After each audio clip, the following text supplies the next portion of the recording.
Welcome to Nellore channel public media voice of India. Dear friends, ఈసారి మోందా తుఫాన్ కారణంగా నెల్లూరులో 24 అవర్స్ వర్షం కురిసింది. ప్రతి నేల, ప్రతి వీధి, ప్రతి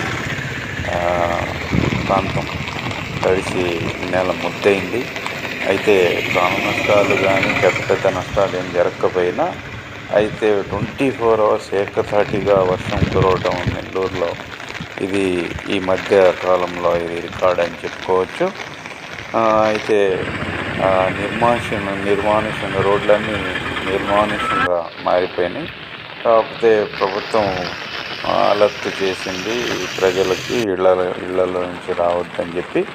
అందుకోసంగా ప్రాణ నష్టం కానీ ఆస్తి నష్టం కానీ పెద్దగా ఏం జరగలేదు. అయితే ఈసారి మాత్రం నెల్లూరుని దంచి కొట్టిందని చెప్పొచ్చు. వర్షం 24 గంటలు ఏకధాటిగా ఎక్కడ సడలింపు లేకుండా కురుస్తూనే ఉంది ఈ వర్షం. మొన్న మధ్యాహ్నం నుంచి నిన్న రాత్రి దాకా కూడా ఈసారి వర్షం చాలా బీభత్సం సృష్టించిందని చెప్పొచ్చు. ఈ వీడియో నచ్చినట్లయితే లైక్ చేయండి, షేర్ చేయండి. Thank you. Nellore channel public media voice of India.